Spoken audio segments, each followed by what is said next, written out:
Baik, teman-teman dari Reakta, pada video kali ini kita akan membahas melanjutkan pembahasan soal UTS untuk periode semester 6 kemarin, tahun akademik 2020-2021 untuk mata kuliah Teknik Audit Berbantuan Komputer atau TABK. Di sini kita akan membahas soal 4.2, masih dengan simulasi sejajar.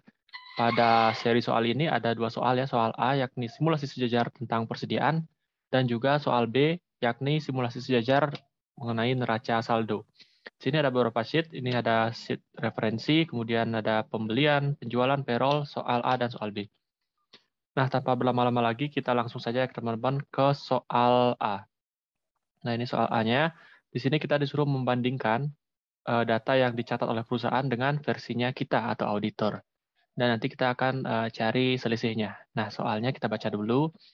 Dari data yang diberikan, Anda diminta untuk membuat perhitungan ulang mengenai ini persediaan awal diambil dari referensi, kemudian pembeli diambil dari pembelian, HPP, kemudian persediaan. Langsung saja teman-teman. Nah, untuk kode barang, karena katanya tadi di soal itu dari data referensi, maka ini ya, kita copy kode barangnya, walaupun ini semuanya bisa di-copy sebenarnya, tapi mungkin ranah soalnya ini maksudnya VLOOKUP ya. Kita copy, kemudian kita paste. Kemudian kita bisa VLOOKUP in, VLOOKUP kode barangnya sebagai lookup value, kemudian tabel array di referensi ya, F4 jangan lupa, kemudian kuantitas itu nomor 2. Nah, oke, itu ya tadi. Nah, untuk total, kita sum ya, jangan pakai VLOOKUP itu karena nah ini ada perbedaannya teman-teman. Kemudian untuk nilainya juga sama, kita pakai VLOOKUP, lookup value, kemudian tabel array-nya tetap sama, F4, kemudian 3, 0. Kita sampai sini saja. Nah, kemudian kita jumlahkan, terus sum. Nah, itu yang pertama, teman-teman. Kemudian yang kedua, yakni mengenai pembelian. Pembelian di sini didapat dari tabel ini, dari tabel pembelian ini, dan nilai pembelian. Nah, kita cari kuantitasnya dulu. Kita lihat dulu gininya. Nah, di sini berarti karena kita pakai kode, berarti kita sum if ya, teman-teman. Kita pakai sum if. Sum if ring-nya pembelian. F4. Sebenarnya bisa nggak sih, tapi F4 aja untuk lebih aman. Kemudian kriterianya kita pakai kode barangnya. Kemudian sumbernya kita pakai yang di kuantitas. Oke, dan enter. Kemudian kita copy ke bawah, kita lihat totalnya. Kemudian untuk nilai, juga sama ya teman-teman. Nilai kita lihat dulu. Nah, nilainya ini. Dari purchase ya, walaupun kas ataupun utang itu sama saja, karena kan nilainya dari purchase. Baik, kita sum if, tetap sama sum ring-nya itu di kode barang. Pembelian ya, pastikan pembelian. Dan kriteria itu kita pakai yang kode barangnya ini. Dan sum ring-nya itu di purchase. Enter. Oke, udah kita dapatkan nilainya. Kemudian kita sum. Nah, untuk HPP teman-teman itu penjualan ya, kuantitas penjualan, berarti kita pakai sum if. Ring-nya di kuantitas penjualan, kodenya, jangan lupa ya penjualan ya, jangan sampai salah sheet. Kemudian kriteria kita pakai kode barang ini. Lalu sum ring-nya kita pakai yang quantity. Nah, kita dapatkan hasilnya, kemudian kita jumlahkan. Nah, untuk nilai, teman-teman, karena HPP itu kan dinilai dari ini ya, pembelian. Nah, ini nggak ada asumsi apakah pakai FIFO ataupun average, tapi untuk mempermudah kita asumsikan ini pakai average ya, teman-teman. Berarti kuantitasnya dikalikan dengan penjumlahan ini, nilai ini dengan pembelian dengan persediaan awal, dibagi dengan jumlah pembelian ditambah dengan jumlah persediaan awal. Maka itulah nilainya. Kita pastekan ke bawah. Oke, berarti persediaan akhir kan tadi dikatakan bahwa persediaan akhir itu persediaan awal ditambah dengan pembelian dikurangi dengan kuantitas yang terjual. Nah, seperti itu.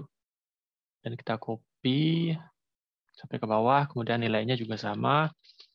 Pembelian ditambah persediaan awal ditambah pembelian dikurangi dengan HPP.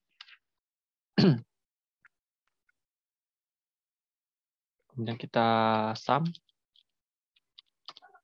totalnya. Oke. Nah, kemudian teman-teman kita pakai yang ini. Kita copy. Kemudian ini disuruh nyari selisih ya, teman-teman. Kita pakai hasilnya kita, auditor. Itu dikurangi dengan versinya perusahaan. Nah, kemudian kita copy, Ctrl-C, kemudian kita paste. Nah, di sini ada beberapa perbedaan ya, teman-teman. Oke, seperti itu untuk soal yang A. Kita rapikan. Nah, itu untuk soal A, kemudian kita berlanjut ke soal B. Soal B kita disuruh ngapain ya? Kita baca soalnya lagi. Soal B kita disuruh membuat neraca saldo ya berdasarkan data-data tersebut. Nah, untuk memudahkan biar nggak nge-scroll pindah-pindah sheet, kita copy aja ya untuk memudahkan ke sini.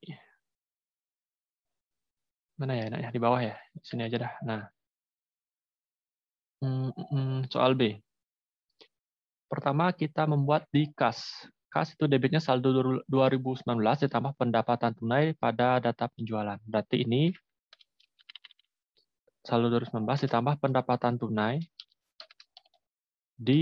berarti sum ya, pendapatan tunai di penjualan. Berarti kita sumnya yang pendapatan tunai itu yang ini. Enter.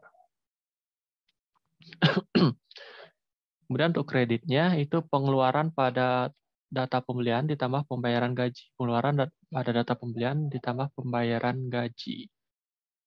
Oke, berarti sum aja ya.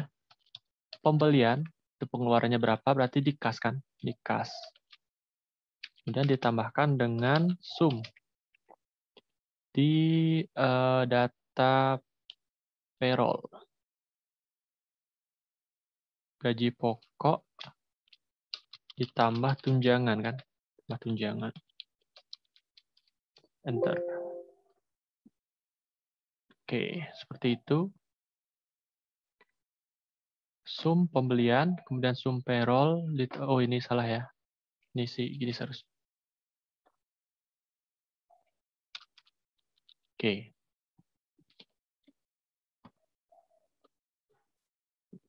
Oke, selanjutnya kita ke piutang. Piutang itu pendapatan non tunai pada data penjualan saldo 2019 ditambah ini pendapatan non tunai pada data penjualan. Pendapatan non tunai. Berarti itu di penjualan, itu di piutang. Oke, kemudian kreditnya apakah ada? Kayaknya nggak ada sih. Piutang nggak ada kredit. Kemudian persediaan data 2019 ditambah pembelian pada data pembelian. Persediaan data 2019 ditambah pembelian. Di sum kita cari purchase-nya. Oke, itu dia persediaan untuk di debitnya. Kemudian di kreditnya, itu adalah HPP pada hasil simulasi sejajar. HPP-nya. Berarti tinggal Ini aja sama dengan aja.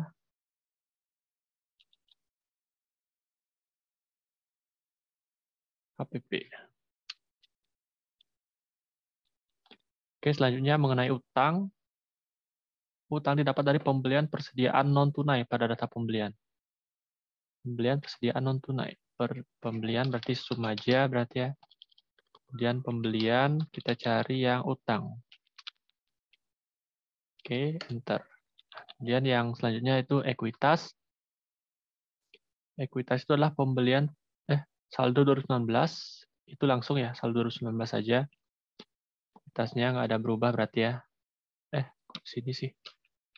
Nah, ini langsung saldo 2019. Kemudian untuk penjualan, itu nilai sales pada data penjualan.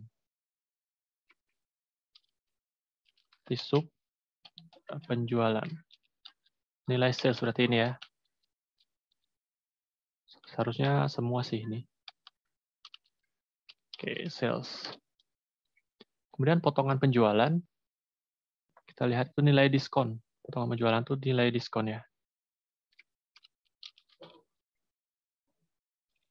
Nilai diskon. Kemudian selanjutnya itu HPP itu langsung dari data simulasi jajar.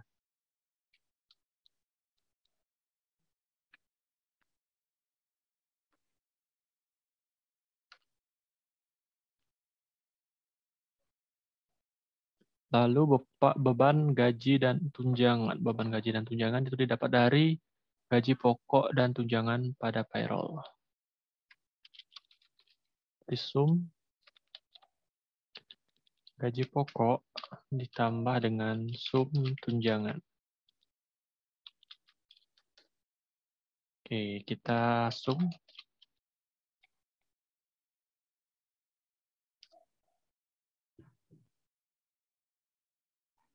Oke, udah balance ya. Kita cari kemudian selisihnya. Selisihnya itu di simulasi jajar dikurangi dengan saldonya kita drag. Kemudian ini juga, kreditnya juga sama. Itu kemudian kita jumlahkan. Oke, seperti itu teman-teman. Ini udah balance ya. 16 sekian, 16 sekian, ini 9800, 9800. Baik teman-teman, itu tadi pembahasan mengenai soal TABK tahun lalu. Bila mana teman-teman ada mendapatkan kesalahan dalam pekerjaan di video ini, bisa langsung komen di bawah.